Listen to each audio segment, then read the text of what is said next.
Hey guys, and welcome to another Coffee in Christ. Today is a special one and kind of a sad one, but I think once I explain it, it'll be encouraging. At least I hope so.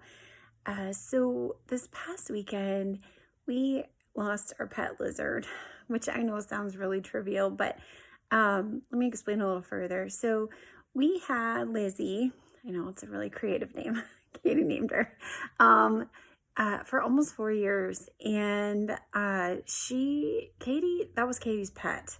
And she has taken care of her as much as she's been able to over the last few years. I mean, the first couple, obviously, she was younger, but this last year especially, she has really stepped up her game. She's been feeding her, she's been soaking her, she's been talking to her, playing with her, doing all the things she should be doing to take care of her. And unfortunately, the lizard got sick and she died. And this is the second pet we've lost in 2 years. We just had the 1 year anniversary of our dog passing away, which was my dog for the last almost 12 years before he died. And the only other pet besides our other dog that Katie's ever known. So we've lost 2 pets in 2 years. And they've felt like really big losses to us. I know, like I said, there are way bigger losses going on in our world, in our country, and in your lives, I'm sure. But to us, these felt like solid blows, and especially to my kids, and especially to Katie. I just, her whole world changed when that lizard died, because it was in her room. It was her little buddy. It was what she woke up and talked to every morning and said goodnight to every night. And it was tough. It was a really tough moment for us. And so anyway, but what was really interesting was that I watched her as she's kind of going through this grieving process when it first happened. And of course she, immediately lost it and was so upset. And then she just took this deep breath and got it together and rallied herself, and she buried her pet. My husband went out and dug the hole, and she has this beloved rock collection. I did not share this in the post, but she has this beloved rock collection that she's been collecting for years, and she used her rocks, some of the rocks from her rock collection, to hold the box down when we buried it, because she wanted nothing but the best for her little pet lizard. And I don't know, I watched her. I watched the love that she had for this thing and the way that she grieved for it, but also this just really beautiful, genuine, raw sadness that she had, but this maturity that she demonstrated. And I mean, it was just a natural reaction for her. And I think sometimes we feel like these are kids, right? And they don't always get life.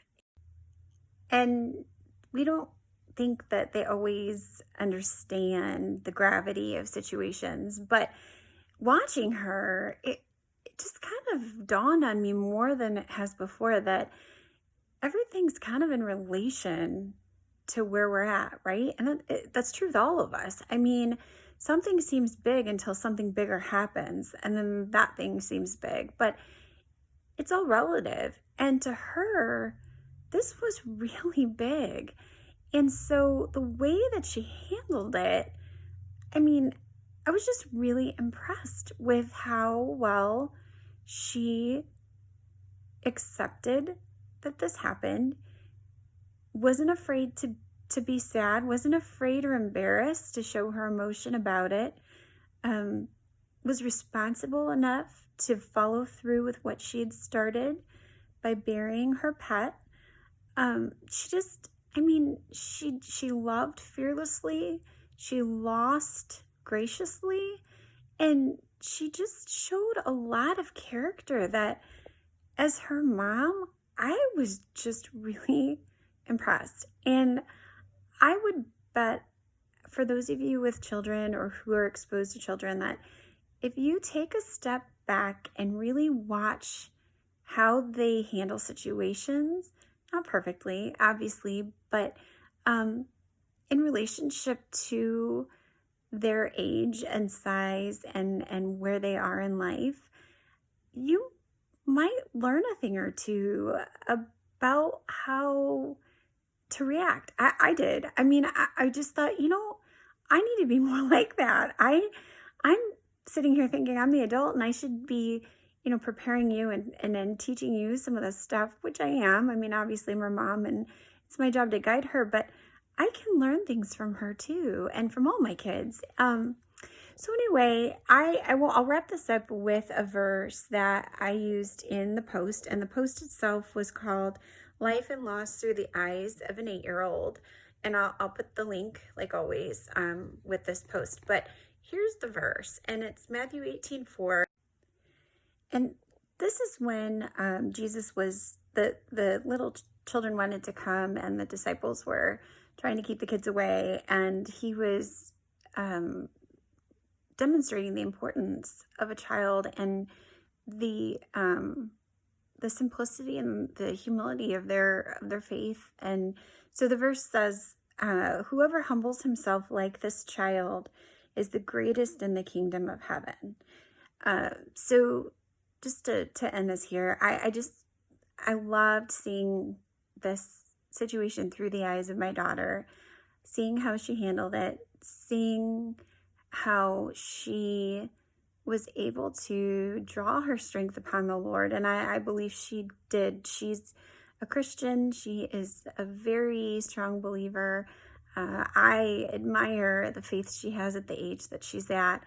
And I just, her heart is so kind and so pure and just genuine. So maybe all get to draw on that a little bit, especially in the times that we're in right now.